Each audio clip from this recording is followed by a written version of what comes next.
ఈ రోజున సాఫ్ట్‌వేర్ తర్వాత ఎక్కువ మంది ఇంట్రెస్ట్ చూపిస్తున్న ఫీల్డ్ మేనేజ్మెంట్ అండి. అటు సాఫ్ట్‌వేర్ వాళ్ళు కూడా మేనేజ్మెంట్ డిగ్రీ చదివితే మంచి భవిష్యత్తు ఉంటుంది. మంచి మంచి పొజిషన్స్‌లోకి వెళ్ళొచ్చు. మంచి ప్యాకేజీలు తీసుకోవచ్చు. ఈ నేపథ్యంలో క్యాట్ కామన్ అడ్మిషన్ టెస్ట్ 2023 ఎలా ప్రిపేర్ అవ్వాలి? ఎలా క్యాట్ ద్వారా సీటు సంపాదించాలనేది ఇక్కడ చూద్దాం. నవంబర్ 26న దేశవ్యాప్తంగా 155 సిటీస్లో ఈ ఎగ్జామ్ ఉంటుంది. ఈసారి స్పెషాలిటీ ఏంటంటే పరీక్ష మొదలైన అంటే 1977 నుంచి చూస్తే ఎక్కువ అప్లికేషన్స్ ఇప్పుడు క్యాట్కి వచ్చినాయండి. 3,30,000 అప్లికేషన్స్ ఇప్పటి వరకు అయితే వచ్చినాయి. మొత్తం 20 ఐఐఎం అంటాం, ఇండియన్ ఇన్స్టిట్యూట్ ఆఫ్ మేనేజ్మెంట్లో దాదాపు 5,000 ఎంబీఏ సీట్ల కోసం, టాప్ బిజినెస్ స్కూళ్ళల్లో ఎంబీఏ అడ్మిషన్స్ కోసం క్యాట్లో క్వాలిఫై అవ్వడం తప్పనిసరి. ఇంత పోటీ ఉన్న నేపథ్యంలో క్యాండిడేట్స్ ఈ 30 రోజులు, ఎందుకు 30 రోజులు అంటున్నామంటే ఇంకా టైం ఉంది అంతే, కాబట్టి వాస్తవం చెప్పాలంటే అంతకంటే తక్కువే ఉంది. సో ఎలా ప్రిపేర్ అవ్వాలి? ఇంతవరకు సరిగా ప్రిపేర్ కాని వాళ్ళు కూడా ఎప్పటి నుంచి కాంప్రహెన్సివ్గా ప్రిపేర్ అయితే మంచి స్కోర్ ఎలా తెచ్చుకోవాలి అనేది ఈ ఎపిసోడ్లో చూద్దాం. ఇక్కడ నేనైతే ఒక 5 టిప్స్ చెప్తున్నాను. నచ్చిన వాళ్ళంతా కూడా ఖచ్చితంగా ఫాలో అయిపోండి. నెంబర్ 1, చాలామంది ఇప్పటికే క్యాట్ మ్యాక్ అంటే మాక్ టెస్టులు రాసే ఉంటారు. తక్కువ స్కోర్ వస్తున్న విద్యార్థులు కంగారు పడకుండా మంచి సెల్ఫ్ కాన్ఫిడెన్స్తో ఈ చివరి నెల ఒక్కొక్క వారానికి తగ్గట్టుగా స్టడీ ప్లాన్ని మీ శక్తి సామర్థ్యాలకి అనుగుణంగా తయారు చేసుకోండి. ఖచ్చితత్వంతో పాటు స్పీడ్ కూడా సమన్వయం చేసుకుంటూ ప్రిపేర్ అవ్వండి. ప్రతి వారం చివరిలో మీ ఎలా ఉంది అంటే మీ స్కోర్ ఎలా ఉందో ఎవాల్యుయేట్ చేసుకోండి. నెంబర్ 2, సానుకూల దృక్పథంతో చూస్తే నెల రోజుల్లో స్కోర్ని బాగా పెంచుకోవచ్చు కూడా. ఎలాగంటారా? 3 సెక్షన్లలో ఒక క్వాంటిటేటివ్ ఎబిలిటీకి తప్ప మిగతా 2 సెక్షన్ల ప్రిపరేషన్కి చాలా తక్కువ టైమే పడుతుందండి. ఎందుకంటే ఈ 2 సెకండ్లకు సరైన సాధన తప్ప చాప్టర్ వారీగా ప్రాథమిక అంశాలు అంటే ఫండమెంటల్స్, భావనలు అంటే కాన్సెప్ట్స్ చదివే అవసరం లేదు, కాబట్టి ఇక్కడ టైం మిగిలినట్టే. నెంబర్ 3, గత 10 సంవత్సరాల ప్రశ్నాపత్రాలను తిరగేస్తూ ఆన్లైన్లో మాక్ టెస్టులు రాసుకోవాలి. వారానికి 3 చొప్పున నెలలో 12 రాస్తే చాలా మంచిది. రాసిన తర్వాత స్కోరు ఎక్కడైతే తగ్గిందో ఆ చాప్టర్లు, ఆ క్వశ్చన్స్ మీద మీరు ఒక్కసారి సెల్ఫ్ ఎవాల్యుయేషన్ చేసుకోండి. క్యాట్లో ఎక్కువ మార్కుల ప్రాధాన్యం ఉన్న చాప్టర్ల మీద కాస్త పట్టు సాధించేయండి. ఉదాహరణకు క్యూఏఆర్లో అరిథమెటిక్, ఆల్జిబ్రాలకు ఎక్కువ వెయిటేజ్ ఉంటుంది, కాబట్టి ఈ తక్కువ టైంలో వీటిని బాగా రివిజన్ చేసుకోండి. నెంబర్ 4, టాపర్లకు కూడా కొంత ఇబ్బంది పెట్టే విషయం విఏఆర్సి. కాబట్టి రీడింగ్ కాంప్రహెన్షన్ ప్యాసేజీని డైలీ ప్రాక్టీస్ చేయండి. క్యాట్ ఆధారిత ఆర్సీఎల్తో పాటు ఇంగ్లీష్ కూడా బాగా చదవండి. ఆన్లైన్లో దొరికే international magazines, journals, papers daily చదువుతూ రోజు కొన్ని ఆంగ్ల పదాలను నేర్చుకుంటూ ఇంగ్లీష్ వొకాబులరీని పెంచుకోండి. ఎందుకంటే క్యాట్లో ప్యాసేజీలు ఎక్కువగా ఆన్లైన్ మెటీరియల్ అంటే ది గార్డియన్ లాంటి పేపర్ల నుంచి వస్తూ ఉంటాయి కాబట్టి. చివరగా స్టూడెంట్స్ ఎస్డబ్ల్యూఓటి విశ్లేషణ చేయాలి. అంటే స్ట్రెంగ్త్ చూసుకోవాలి, మీ వీక్నెస్ చూసుకోవాలి, అవకాశం చూసుకోవాలి, ఎక్కడైతే థ్రెట్ ఉందో ముప్పు అది కూడా తెలుసుకోవాలి. దీన్నే ఎస్డబ్ల్యూఓటి అంటున్నాం. ఏ సెక్షన్లో బలహీనంగా ఉన్నామో దాని మీద మన తర్వాతి ప్లాన్లో, షెడ్యూల్లో ఎక్కువ టైం కేటాయించుకోవాలి. ఈ విశ్లేషణ ఆధారంగా ఒక నోట్బుక్ పెట్టుకొని 3 సెకండ్లలో ముఖ్యమైన చాప్టర్ల ఫార్ములాలు, అనుసరణ విధానాలు రాసేయండి.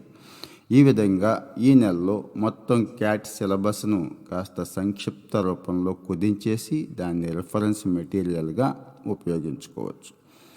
క్యాట్లో మంచి స్కోర్ రావాలి అంటే ఏం చేయాలో చూద్దాం. వెర్బల్ ఎబిలిటీ, రీడింగ్ కాంప్రహెన్షన్లో మన ప్లాన్ ఎలా ఉండాలి అంటే ఇక్కడ 4 ప్యాసేజీలు ఉంటాయి, 16 క్వశ్చన్స్ ఉంటాయి. వెర్బల్ ఎబిలిటీ మీద 8 క్వశ్చన్స్, పారా జంబుల్స్ 3, పారా సమ్మరీ 3, పారా కంప్లీషన్ 2 ఉంటూ ప్రతి క్యాండిడేట్కి చాలా చాలా కష్టంగా అనిపించే సెక్షన్ ఇదేనండి. ఎందుకంటే మిగతా విభాగాలైన మ్యాథ్స్, రీజనింగ్‌కి షార్ట్ కట్స్ ఉంటాయి. ఇంగ్లీష్‌ని షార్ట్ కట్స్‌తో కాకుండా లాజికల్‌గా చదివితేనే తేలిగ్గా విజయం సాధిస్తాం. సో, ఈ మొదటి సెక్షన్‌లో ఎక్కువ వెయిటేజ్ రీడింగ్ కాంప్రహెన్షన్‌కి మాత్రమే ఉంది. అంటే 16 ఆర్‌సీ, 3 పారా సమ్మరీ ప్రశ్నలు కలిపితే 19 క్వెషన్స్ కేవలం ప్యాసేజీల మీదే ఉన్నాయి. అనేక రకాల ఆర్‌సీ ప్యాసేజీల సాధన స్టార్ట్ చేయండి. ఒకే నేపథ్యంలో కూడినవి కాకుండా వైవిధ్యభరితమైన డిఫరెంట్ ఇష్యూస్‌తో ఉన్నవి చదవాలి. ఫిలాసఫీ, సైన్స్, ఫైనాన్షియల్ నేపథ్య ప్యాసేజీలు బాగా చదవండి. ఆర్టికల్స్ చదవండి. ప్రతి ప్యాసేజీకి మినిమం 10 నిమిషాల కంటే ఎక్కువ సమయం కేటాయించవద్దు. 10 నిమిషాల్లో పూర్తి చేసేయండి. ప్యాసేజీని చదివేటప్పుడు మొదటగా దాని ప్రధాన భావన అంటే సెంట్రల్ ఐడియా అంటాం. ప్రతి పేరాలోని ఐడియా అంటే ఇక్కడ ఐడియా అంటాం, దాన్ని బయటికి తీయాలి. అంతేగాని ప్రతి పదానికి అర్థం కోసం వెతకొద్దు. ప్రశ్నలు పేరాలోని ప్రధాన భావనల మీదే ఉంటాయి కానీ పదాల మీద ఉండవు అనేది గుర్తుంచుకోండి. రోజు కనీసం ఒక విఏఆర్సీ సెక్షన్ టెస్ట్ రాయండి. వారానికి 25 ఆర్సీలు ప్రాక్టీస్ చేయండి. పరీక్షలోపు కనీసం 100 ప్యాసేజీలు వాటి సమగ్ర విశ్లేషణ చేస్తే మంచిది. ఎందుకంటే క్యాట్ ఇంగ్లీష్ సెక్షన్లో ఇన్ఫరెన్స్, దీన్ని అంతర్లీన అర్థ అంటాం. ఇన్ఫరెన్స్ క్వశ్చన్స్ ఎక్కువ ఉంటాయండి. వీటిని జవాబులు పైపైన చదివేస్తే రాయలేం. సో కాస్త సూక్ష్మంగా లోపలికి వెళ్ళి చదవాల్సి ఉంటుంది. కాబట్టి ఈ సెక్షన్ని ఈ రకంగా డీల్ చేయాలి.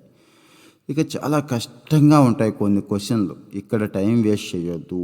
క్యాట్ 2002 మొత్తం 66 క్వశ్చన్స్లో నెగిటివ్ మార్కింగ్ లేకుండా కేవలం 27 క్వశ్చన్లు సరైనవి చేస్తే టాప్ స్కోర్ 99% వచ్చిందండి.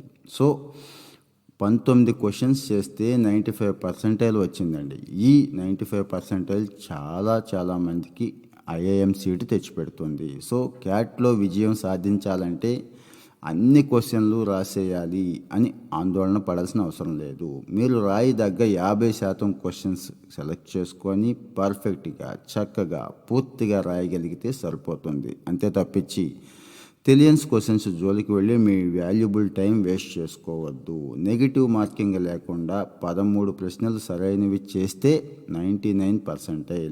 8 క్వశ్చన్స్కి 90% వచ్చిందంటే దీని అర్థం మీరు సరిగా అర్థం చేసుకోండి. ఇంకా లాజికల్ రీజనింగ్, డేటా ఇంటర్ప్రిటేషన్. దీంట్లో ఎల్ఆర్ మీద, లాజికల్ రీజనింగ్ మీద 10 క్వశ్చన్స్, డేటా ఇంటర్ప్రిటేషన్ మీద 10 క్వశ్చన్స్ ఇస్తున్నారు. వీటిలో బార్ గ్రాఫ్లు, కాలం గ్రాఫ్లు, టేబుల్ ఆధారిత ప్రశ్నలు, లైన్ చార్ట్స్ అడుగుతున్నారు. నంబర్స్ ఆధారిత వెన్ డయాగ్రామ్ లాంటి ఎల్ఆర్ క్వశ్చన్స్ కూడా అడుగుతున్నారు. ఈ ఏరియాలో పట్టు రావాలంటే మొదటగా అర్థమెటిక్ సబ్జెక్ట్, సెట్ థియరీ మీద కూడా పట్టు రావాలి. ఎల్ఆర్డి మీద పట్టు సాధించుకోవడానికి ఇది బాగా ఉపయోగపడుతుంది. మొదటగా మొత్తం ఎల్ఆర్డి సిలబస్ను 3 భాగాలుగా విడగొట్టేయండి. అంటే అత్యంత ముఖ్యమైన సెట్లు, బాగా కఠినమైన సెట్లు, చాలా ఎంపిక చేసిన సెట్లు. ముందుగా అత్యంత ముఖ్యమైన అంశాల మీద, ఇక్కడ సీక్వెన్స్, సిరీస్, మ్యాట్రిక్స్ ఉంటాయి. వీటి మీద ఫోకస్ పెట్టండి. ముఖ్యమైన ప్రాథమిక అంశాలను పూర్తి చేసిన తర్వాత కష్టమైన ప్రశ్నలను సాధించడం కోసం ట్రై చేయండి. ప్రైమరీ ప్రిపరేషన్లో అంటే ఇది మొదటి వారంలో టైం గురించి ఆలోచించకుండా వీలైనంత ఎక్కువ ఎల్ఆర్ సెట్లను ప్రాక్టీస్ చేస్తూ ఉండండి. సబ్జెక్ట్ కాన్సెప్ట్లు నేర్చుకున్న తర్వాత కూడా నిర్దిష్టమైన ప్రశ్నలను పరిష్కరించలేదు అని భావిస్తే మళ్ళీ బేసిక్స్లోకి వెళ్ళండి, మళ్ళీ చేయండి. రోజు ఒక సెక్షనల్ టెస్ట్ రాయండి. రోజు కొన్ని ఎల్ఆర్ ప్రశ్నలు, డిఐ సెట్స్ గత సంవత్సరపు ప్రశ్నలతో పోల్చుకుంటూ ప్రాక్టీస్ చేస్తే బాగుంటుంది. ఇక క్వాంటిటేటివ్ ఎబిలిటీ. క్యాట్ 2022లో అర్థమెటిక్ 8, ఆల్జీబ్రాకి 8, జామెట్రీకి 3, నెంబర్ సిస్టమ్కి 1, మోడర్న్ మ్యాథ్స్కి 1 క్వశ్చన్ అడిగారు. అర్థమెటిక్ అంటే నెంబర్ సిస్టమ్, శాతాలు, నిష్పత్తులు, సరాసరి, సమయం, టైమ్ అండ్ డిస్టెన్స్, బారు, చక్రవడ్డీ, సరాసరి, టైప్స్, సిస్టమ్స్ లాంటి అంశాల నుంచే క్వశ్చన్స్ వస్తాయి. ఈ సెక్షన్లో విస్తృతంగా సిలబస్ ఉంది కాబట్టి దీని మీద ఎక్కువ సమయం కేటాయించుకోవాలి. అయితే అప్పటికే కాన్సెప్ట్ మీద పట్టు వచ్చేస్తే మెరుగైన స్కోర్ మీద దృష్టి పెట్టాలి. మొదటి వారంలో మ్యాథ్స్లో ఆల్జీబ్రాలో చాలా సరళ సమీకరణాలు, వర్గ సమీకరణాలు, ప్రత్యేక సమీకరణాలు, సర్డ్స్, సూచికల భావనల మీద పట్టు పెంచుకోండి. క్వశ్చన్స్ చాలా లోతుగా ఉంటాయి కాబట్టి వాటిని బాగా చదివి అర్థం చేసుకోండి. రెండో వారంలో అర్థమెటిక్ని బాగా ప్రాక్టీస్ చేయండి. 3వ వారంలో మిగిలిన మ్యాథ్స్ మీద, చాప్టర్ల మీద అంటే తక్కువ వెయిటేజ్ అంశాల మీద దృష్టి పెట్టండి. ఫార్ములాలను బట్టి పట్టకుండా కాస్త లాజికల్ బ్రెయిన్ ఉపయోగించి క్వశ్చన్స్కి ఆన్సర్స్ వెతుక్కోండి. ఒక సౌలభ్యం ఏంటంటే క్యాట్లో ఆన్ స్క్రీన్ క్యాలిక్యులేటర్ ఉంటుంది. కాబట్టి నాన్ మ్యాథ్స్ క్యాండిడేట్స్ ఎవరైనా ఉంటే భయపడాల్సిన అవసరం లేదు. క్యాలిక్యులేటర్ ఎక్కడ ఎంత వాడాలో అంత వాడుకోవచ్చు. దాదాపు సగం ప్రశ్నలు మ్యాథ్స్ మీద కాకుండా డైలీ లైఫ్లో వచ్చే అర్థమెటిక్కి సంబంధించినవే వస్తున్నాయి అనేది గుర్తుంచుకోండి. ఇక ఏం చేయకూడదు అంటే క్యాట్ మ్యాక్ టెస్టులు రాసి తక్కువ స్కోర్ వస్తే నిరాశపడొద్దు. ముందు ఆశావక దృక్పథంతో ఉండండి. ఈ నమూనా పరీక్షల్లో వచ్చే స్కోర్ క్యాట్లో నిజమైన స్కోర్కి కొలబద్ద కాకపోవచ్చు. స్కోర్ తగ్గినప్పుడు సరైన విశ్లేషణ చేసుకోవడం, దానికి సంబంధించిన సిలబస్ని సమీక్ష చేసుకోవడం అవసరం. ప్రిపరేషన్ దృష్టి మరల్చే వాటి నుంచి అంటే డిస్ట్రాక్షన్స్ నుంచి, ఫోన్ కావచ్చు, ఫ్రెండ్స్ కావచ్చు, మూవీస్ కావచ్చు, వాటి నుంచి ముఖ్యంగా దూరంగా ఉండండి ఈ నెల రోజులు. మరీ ముఖ్యంగా ఈ నెల రోజుల్లో మీరు సాధించే అసలైన స్కోర్ గురించి అస్సలు ఆలోచించొద్దు. రోజువారీ ఎలా ప్రిపేర్ అవుతున్నాం, ఎంత కవర్ చేస్తున్నాం అనే దాని మీదే దృష్టి పెట్టండి. అంటే ఫలితం కోసం కాకుండా మీ ప్రయత్నం మీదే ఫోకస్ పెట్టండి. All the best. మిత్రులారా, ఈ ఎపిసోడ్ మీకు నచ్చినట్లయితే మీ ఫ్రెండ్స్కి షేర్ చేయండి. చేయడానికి ముందు సబ్స్క్రైబ్ చేసి నోటిఫికేషన్స్ కూడా ఆన్ చేసుకోండి. Thank you.